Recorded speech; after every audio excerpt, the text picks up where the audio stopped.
O Grande Conflito, capítulo 28. O Julgamento. Enquanto eu olhava, tronos foram colocados e um ancião se assentou. Sua veste era branca como a neve, o cabelo era branco como a lã. Seu trono era envolto em fogo e as rodas do trono estavam em chamas. De diante dele saía um rio de fogo. Milhares de milhares o serviam. Milhões e milhões estavam diante dele. O tribunal iniciou o julgamento e os livros foram abertos. Daniel capítulo 7, versículos 9 e 10. Foi assim que Daniel viu o grande dia, quando a vida de cada ser humano passará em revista perante o juiz de toda a terra. O ancião de dias é Deus Pai. Ele é a fonte de todos os seres, a origem de toda a lei, e presidirá o julgamento. Santos anjos estarão lá como ministros e testemunhas. Vi alguém semelhante a um filho de homem, vindo com as nuvens dos céus. Ele se aproximou do ancião e foi conduzido à sua presença. Ele recebeu a autoridade, glória e o reino. Todos os povos, nações e homens de todas as línguas o adoraram. Seu domínio é um domínio eterno, que não acabará, e seu reino jamais será destruído. Daniel 7, versos 13 e 14. A vinda de Cristo descrita aqui não é sua segunda vinda à terra. Ele foi ao ancião de dias no céu para receber o reino que lhe será dado quando sua obra como mediador terminará. É essa vinda, não seu segundo advento à terra, que aconteceria ao fim das 2.300 tardes de manhãs em 1844. Nosso grande sumo sacerdote entra no lugar santíssimo a fim de realizar sua última obra sacerdotal em nosso lugar. No cerimonial terreno e simbólico, somente aqueles cujos pecados eram transferidos para o santuário participavam do dia da expiação. De igual maneira, na grande expiação final e no juízo investigativo, os únicos casos a ser considerados são os daqueles que professam ser o povo de Deus. O julgamento dos ímpios é uma obra separada que acontecerá em momento posterior. Deve começar o julgamento pela casa de Deus. 1 Pedro 4, 17. Os livros de registros no céu determinarão os veredictos do julgamento. O livro da vida contém o nome daquele que algum dia ingressou no serviço de Deus. Jesus disse aos discípulos: alegrem-se, porque seus nomes estão escritos nos céus. Lucas 10, 20. Paulo disse sobre seus cooperadores: os seus nomes estão no livro da vida. Filipenses 4, 3. Daniel declarou que o povo de Deus seria livrado, todo aquele cujo nome está escrito no livro. Daniel 12, 1. João, o revelador, afirmou que somente aqueles cujos nomes estão escritos no livro da vida do Cordeiro entrarão na cidade de Deus. Apocalipse 21, versículo 27.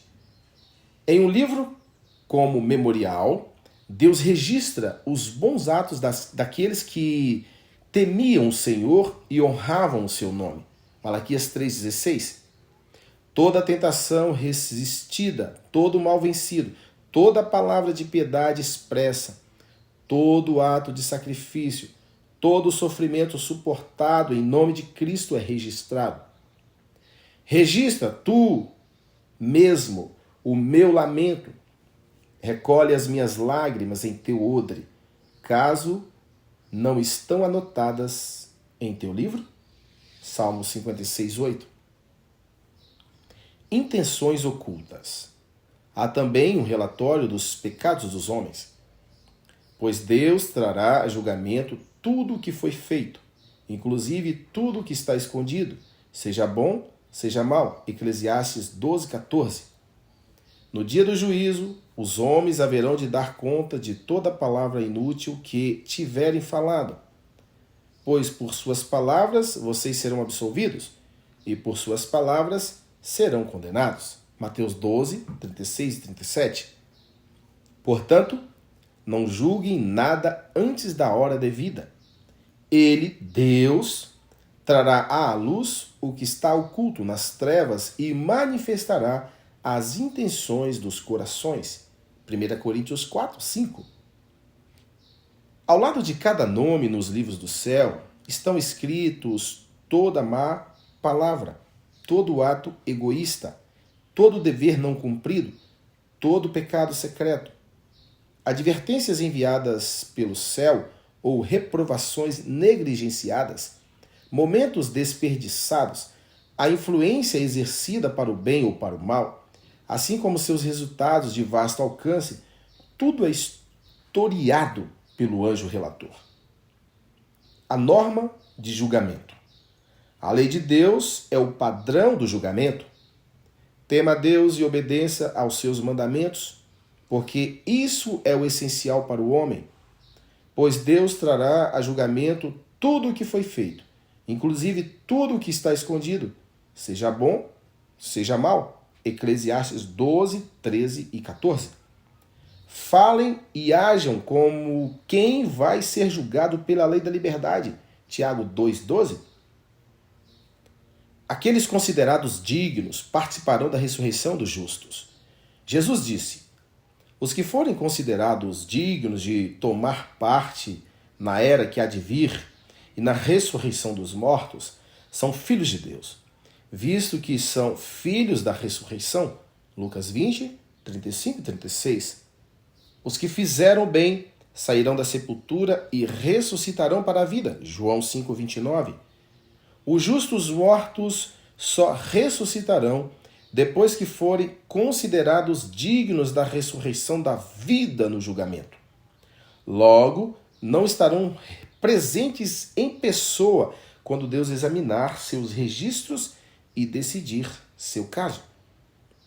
Jesus comparecerá como advogado a fim de apresentar seu caso diante de Deus. Se, porém, alguém pecar, temos um intercessor junto ao Pai, Jesus Cristo, o justo. 1 João 2,1.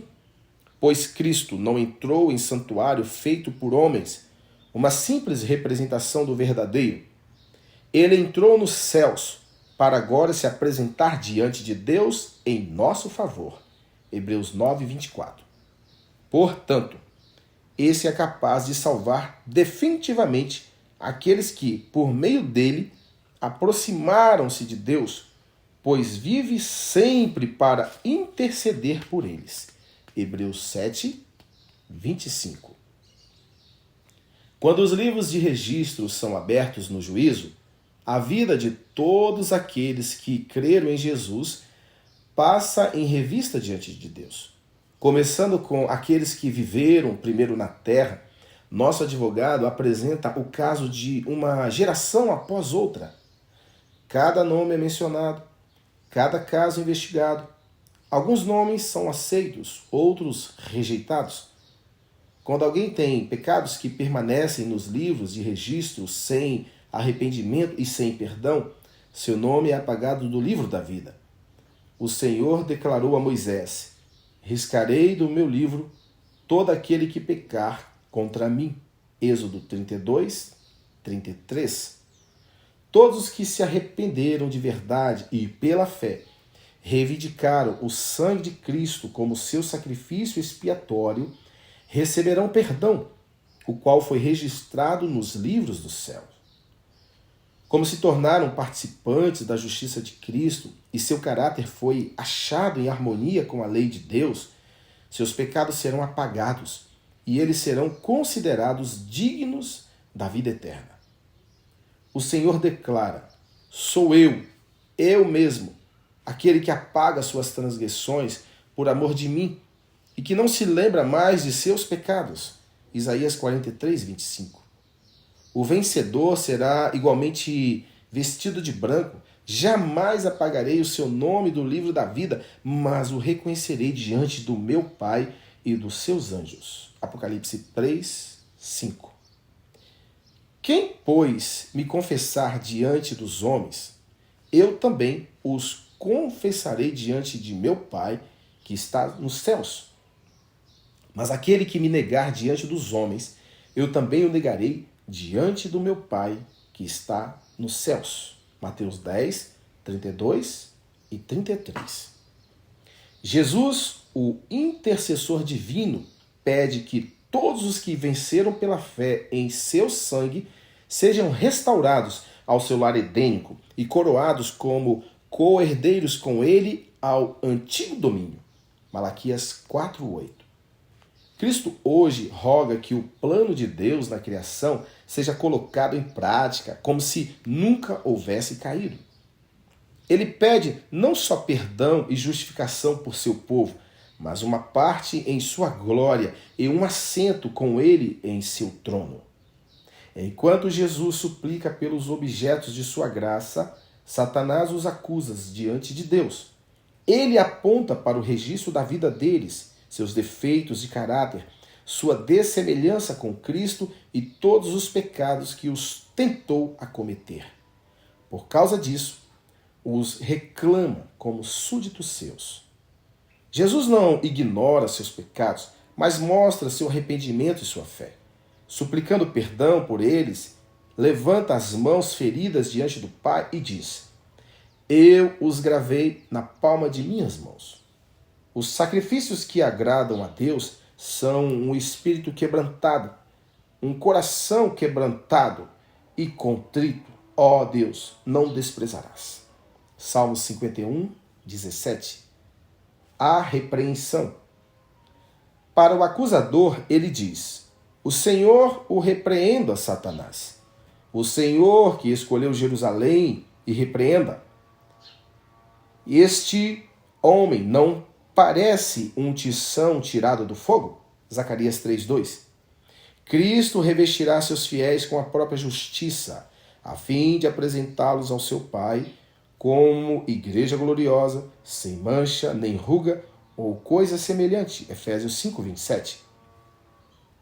É assim que experimentarão o cumprimento completo da promessa da nova aliança.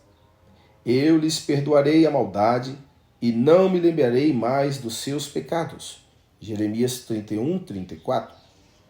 Naqueles dias, naquela época, declara o Senhor, se procurará pela iniquidade de Israel, mas não será achado, pelos pecados de Judá, mas não será encontrado. Jeremias 50, 20. Os que forem deixados em Sião e ficarem em Jerusalém serão chamados santos, todos os inscritos para viverem em Jerusalém. Isaías 4, 3. A purificação. A obra do juízo investigativo e apagamento dos pecados acontecerá antes da segunda vinda de Jesus. No cerimonial simbólico, o sumo sacerdote saía e abençoava a congregação. Da mesma maneira, quando o seu trabalho como mediador terminar, Cristo aparecerá sem pecado aos que o aguardam para a salvação. Hebreus 9, 28. Ao remover os pecados do santuário, o sacerdote os confessava sobre a cabeça do bode emissário. Cristo colocará todos esses pecados sobre Satanás, o instigador do pecado. O bode emissário era mandado embora para um lugar solitário. Levítico 16, 22. Satanás, carregando a culpa dos pecados que ele levou o povo de Deus a cometer, será confinado à terra de ruínas por 1000 anos e então sofrerá a pena do fogo que destruirá os ímpios. De maneira, o plano da redenção será concluído quando o pecado finalmente for erradicado. No tempo certo. No momento designado, o fim das 2.300 tardes e manhãs em 1844, A obra de investigação e apagamento dos pecados começou e continua hoje. Pecados dos quais não nos arrependemos e que não abandonamos não serão apagados dos livros de registro. Anjos de Deus testemunham cada pecado e o registram. Podemos negar nosso pecado, escondê-lo do pai, da mãe, da esposa, dos filhos e dos amigos, mas ele permanece completamente exposto diante do céu. Deus não se deixa enganar por aparências. Ele não erra. Os corruptos de coração podem até enganar os outros, mas o Senhor lê a vida interior. Que pensamento solene! O conquistador mais poderoso da terra não é capaz de remover o registro de um único dia. Nossos atos, nossas palavras e até mesmo nossas intenções ocultas, embora por nós esquecidos, darão seu testemunho para justificar ou condenar. O juiz examinará o uso que fizemos de cada talento. Como empregamos nosso tempo, nossos textos, nossa voz, nosso dinheiro, nossa influência. O que fizemos por Cristo na pessoa do pobre, do aflito, do órfão ou da viúva? O que fizemos com a luz e a verdade que Deus nos concedeu? Somente o amor demonstrado por nossos atos é considerado genuíno. À vista do céu, apenas o amor concede valor a qualquer ato. O egoísmo é desmascarado. O egoísmo oculto é revelado no livro do céu. Quantas vezes as pessoas têm dado a Satanás o tempo, os pensamentos e a força que pertencem a Cristo? Professos seguidores de Cristo são absorvidos pela busca por bens mundanos ou por desfrutar prazeres terrenos. Sacrificam dinheiro, tempo e força por ostentação e condescendência pessoal, dedicando poucos momentos à oração, ao exame das Escrituras e à confissão dos pecados. Satanás inventa inúmeros esquemas para ocupar nossa mente. O arqui-enganador odeia as grandes verdades que chamam a atenção para o sacrifício expiatório e o meditador todo-poderoso. Para Satanás, tudo gira em torno de afastar Jesus da mente do ser humano. Aqueles que desejam compartilhar os benefícios da mediação do Salvador, por nós não deveriam permitir que nada interferisse em seu dever de desenvolver a santidade no temor do Senhor. Em vez de dedicar horas preciosas aos prazeres e à obtenção de dinheiro, deveriam devotar tempo ao estudo da palavra da verdade em atitude de oração. Deveriam entender com clareza o santuário e o juízo investigativo.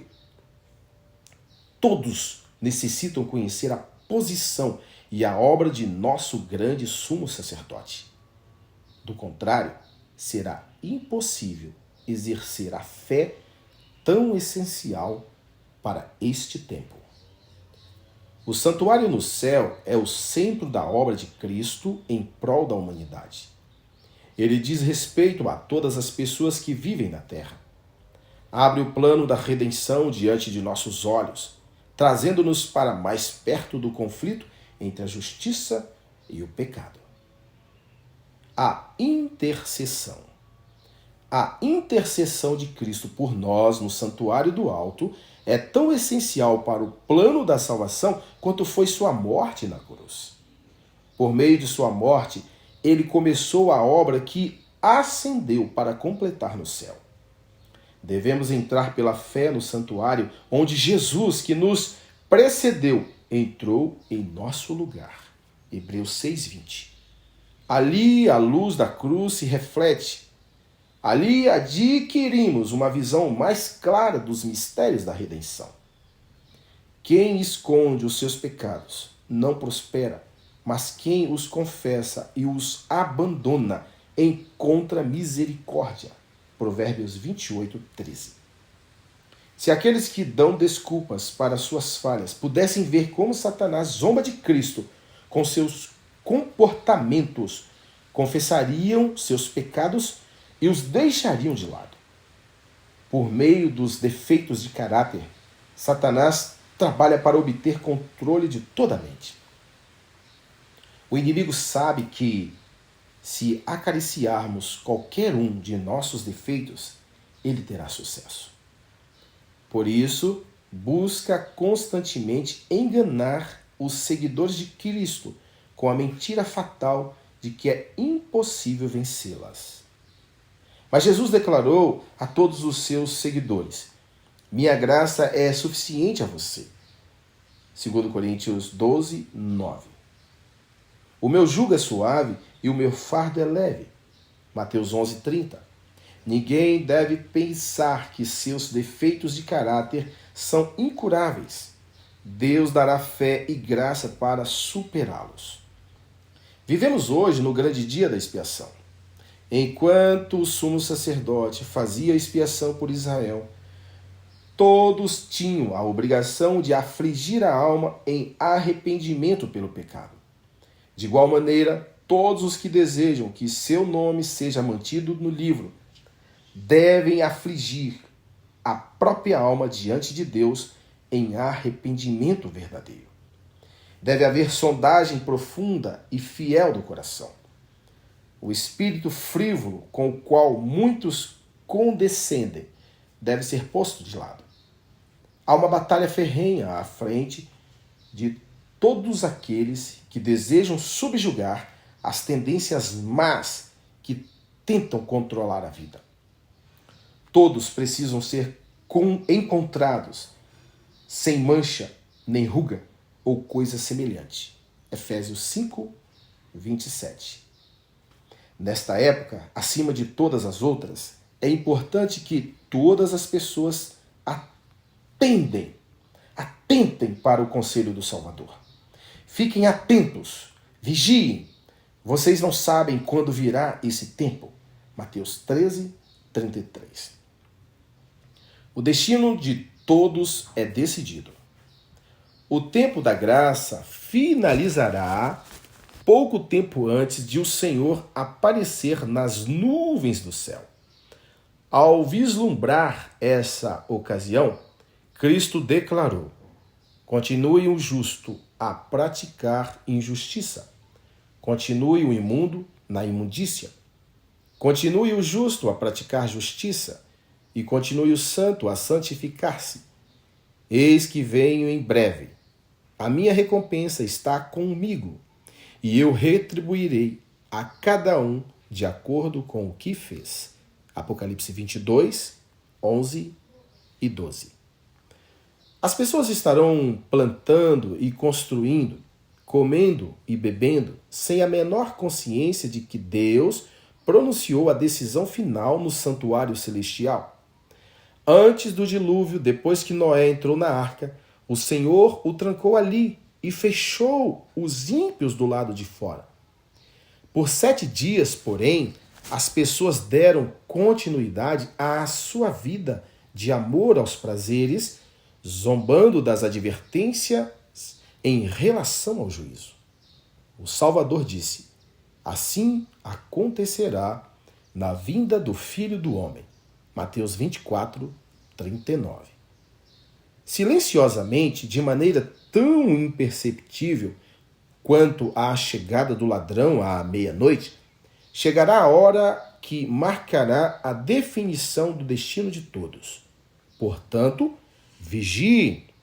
Se ele vier de repente, que não os encontrem dormindo. Mateus 13, 35 e 36. Aqueles que se cansam de vigiar e se voltam para os atrativos do mundo estão em uma condição perigosa. Enquanto o empresário está absorvido na busca por lucros, o amante dos prazeres procura a autocondescendência e a filha da moda arruma seus adornos. Pode ser nessa hora que o juiz de toda a terra pronunciará a sentença. Foste pesado na balança e achado em falta. Daniel 5, 27. Fim do capítulo.